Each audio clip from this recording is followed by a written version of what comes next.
The city of Solaris Prime was always full of noise, light, and movement. Huge sky bridges crossed between shining towers, and hover cars moved smoothly through glowing lanes. People from many colonies walked the streets every day. Humans, androids, traders, scientists, soldiers, and even visitors from other planets. Solaris Prime was known for acceptance, for peace, and for cooperation. But sometimes, even in places of light, prejudice still lived quietly in hearts. One morning, an interstellar shuttle landed on the public arrival platform. Citizens gathered curious because the shuttle came from a distant star region known as Kairos. Kairos was a world of strong and proud alien people. They were known to be tall, brave, honorable, and skilled in combat. But they also had a strict culture about appearance. Beauty was respected, strength was admired, and scars on the face were considered a sign of shame or dishonor. The shuttle doors opened, and a group of Kyrian warriors stepped out. Their armor was dark silver and their skin had a faint blue tone. They looked noble, serious, and disciplined. But among them there was one who did not walk with pride. She walked slowly, quietly trying to stay behind others. A scarf covered most of her face. Her name was Leora. Rumors spread quickly. People whispered. The Kyrian ambassador had brought a woman from their planet for a special diplomatic cultural exchange. But no one expected her to look like this. Her scarf covered the right side of her face, but the left side, which was visible, was beautiful. Her eyes were bright, gentle, and full of depth. Her hair was silver-white and fell softly over her shoulder. She looked delicate yet strong inside, but everyone knew what she was hiding, a scar, and when a guard scanned her for identification, she removed the scarf for a moment. Many gasped. Some looked away. Some stared too long. The scar ran from her forehead, across her right eye, and down her cheek. It was deep, old, and clearly from a terrible accident or battle. It did not make her ugly, but it made her different. And difference often made people uneasy. Even though Solaris Prime was a place of many species, many still judged what they did not understand. Leora lowered her head again, put the scarf back, and followed her group. She felt the stares. She heard the whispers. Even though no one said anything directly, it was enough to hurt. She had experienced this before, on her own planet among her own people. That was why she was here. Her world believed she no longer belonged.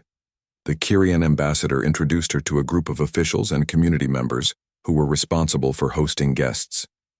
Among them were several young men chosen to represent human culture and friendship. They were well-dressed, presentable, polite, and trained to communicate with different species. But when they saw Leora, many of them avoided eye contact. Some pretended to check their devices. Some smiled awkwardly and quickly turned away. One even whispered to another, "Why would they send her?" Leora did not react. She had heard similar comments many times. The ambassador spoke proudly of her. "This is Leora of House Serenth. She has strong mind, great talent for science, and knowledge of diplomacy. She will participate in cultural study and exchange with your people." The officials nodded, politely but without warmth. They were told to choose partners among the visitors for cultural exchange, meaning one human would be paired with one alien guest to learn from each other. A simple program. Usually many humans volunteered, but when the selection began, no one stepped forward to take Leora. The room became awkwardly silent. The ambassador's expression tightened, insult forming in his eyes. Leora stared at the floor, waiting for the same painful rejection again. Then, someone entered the hall, a little late but calm and confident. A young man, taller than most, with dark hair and bright eyes. He had a handsome face, but more importantly, he had a calm and warm presence. People in Solaris often talked about him with admiration. His name was Aaron Vale. Aaron was known not only for his appearance but also for his intelligence and kindness.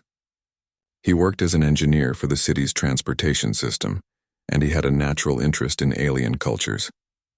He walked in carrying a data tablet and bowed politely to the officials before joining the group. When he saw the situation, he didn't hesitate. He stepped forward. "I will take her as my exchange partner," Aaron said. Everyone looked at him in surprise. One official whispered urgently, "Aaron, are you sure?" "There are others, yes," Aaron replied simply but firmly. "I am sure." Leora looked up shocked. Her eyes widened slightly. She had expected rejection, not acceptance. Aaron stepped closer, slowly, respectfully, not making her uncomfortable. He placed his hand over his chest in the gesture of greeting used on her planet. "Greetings, Leora of House Sarenth," he said gently. "My name is Aaron Vale. I am honored to learn from you." For the first time in a long while, Leora felt something warm, a small, quiet spark of hope. She lowered her head in return and responded in soft words. "I accept your companionship for the exchange." The ambassador looked relieved, even pleased. The officials nodded politely, though still with surprise.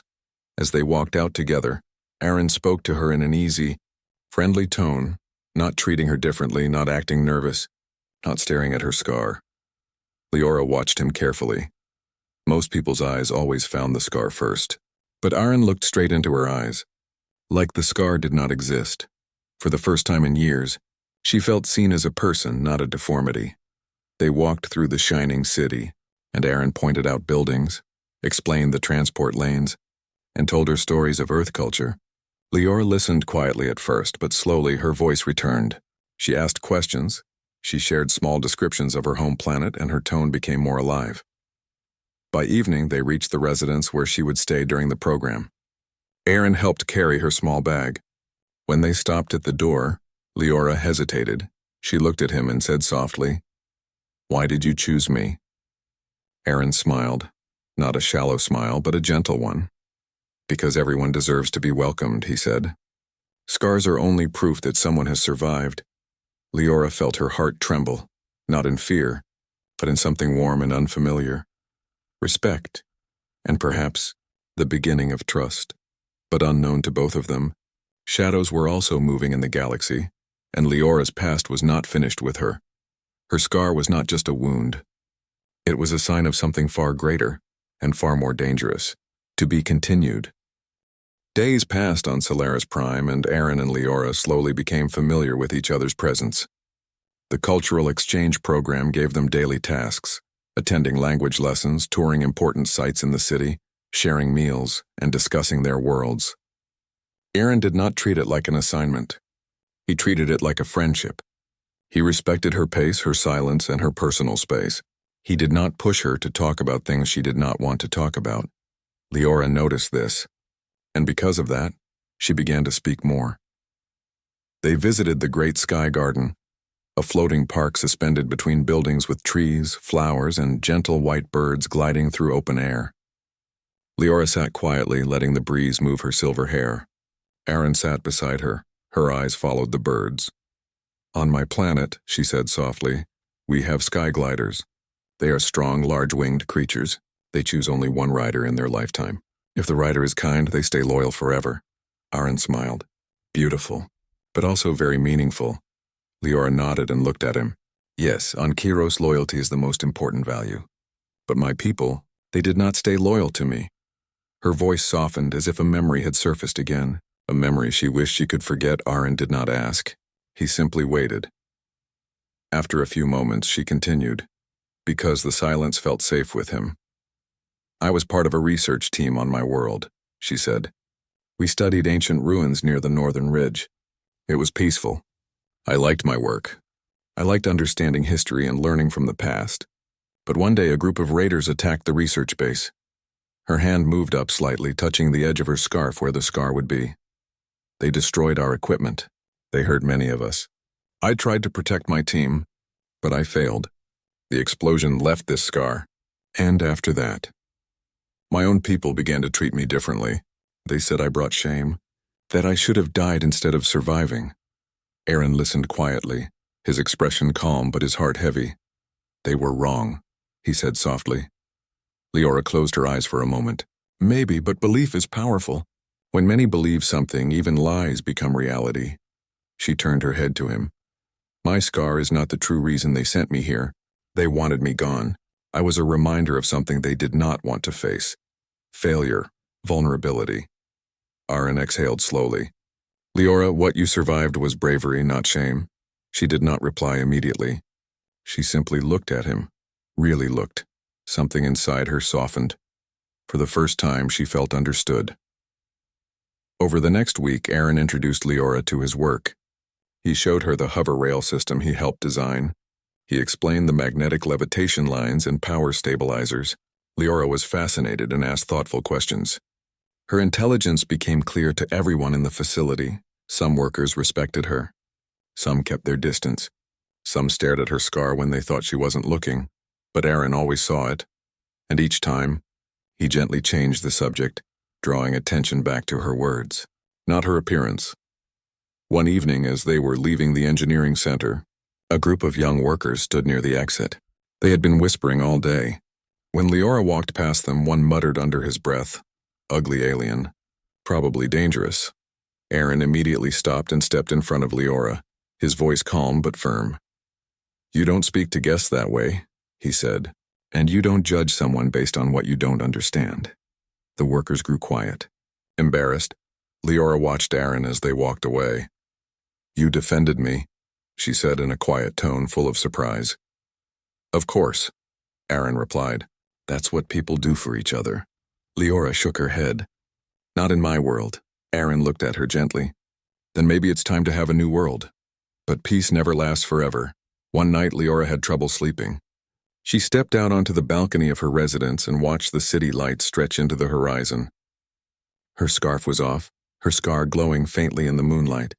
She looked calm, almost peaceful, until she heard the faint sound of something landing on the rooftop above. Not a bird, not a hover drone. The sound was heavier, quiet but intentional. She froze. Her instincts, trained from years of surviving, awakened. She moved slowly back into the room and reached for a small communication device. But before she could press it, a shadow moved outside the window. Tall, armored, with glowing red markings on the helmet. Kyrian, not the ambassador's guard. Not part of any peaceful delegation. This was something else. A figure stepped into view and spoke through a voice filter. "Leora of House Sarenth, you have been located. Return quietly and no harm will come." Leora felt her chest tighten. She had known this moment might come, but she had hoped it would not. The raiders from before, they had not wanted to attack a research site for simple destruction. They had been searching for something specific, something Leora had discovered, something important, something dangerous. She took a slow breath. "No," she said. The figure moved closer. "You belong to us. You carry information that does not belong to your house. You were allowed to live only so you could lead us to the location." Leora stepped back, her voice calm but strong. "I owe you nothing. I will not return, and I will not help you." The figure reached for her, but before contact could happen, the door to the room opened. Arene stood there.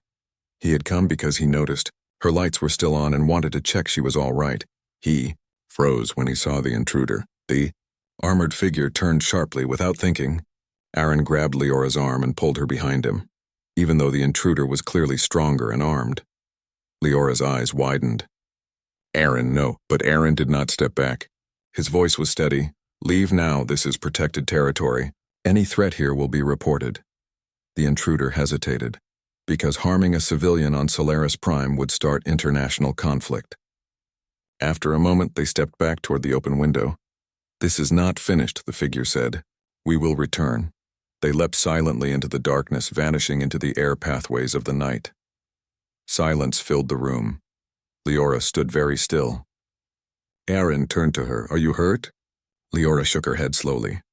Her voice trembled. "They came for me, because of what I know, because of what I found in those ruins. The scar is not the real reason I am hated. It is because I survived when I should have died, and because I learned something I was never meant to learn." Aaron stepped closer. "Then tell me," he said quietly.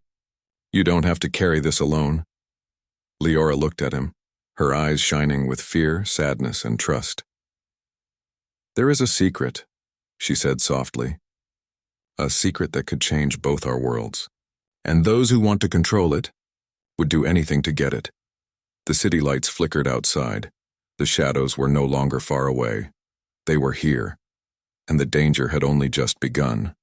After the intruder left, Leora and Aaron sat together in silence for a long time. The city outside glowed quietly, as if unaware of the danger moving in its shadows. Aaron's apartment was small and warm, filled with small plants and soft lights. It felt safe, but Leora knew safety was only temporary. Aaron waited patiently. He did not pressure her. Finally, Leora spoke. On my world, many generations ago, our ancestors discovered something hidden under the northern mountains. It was an artifact. Not from our people. Not from any known civilization. It was ancient. Older than any life we know. She paused and took a slow breath. When my research team studied the ruins, we found inscriptions. They spoke of a power source. Something able to reshape energy fields across planets. A technology that could either protect worlds or destroy them. Aaron listened carefully, his eyes focused on hers.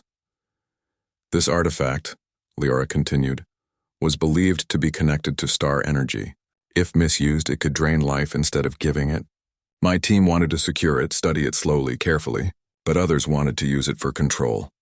Her voice tightened, not with fear, but with pain. The raiders who attacked us, they were not random criminals. They were part of a secret faction on my planet.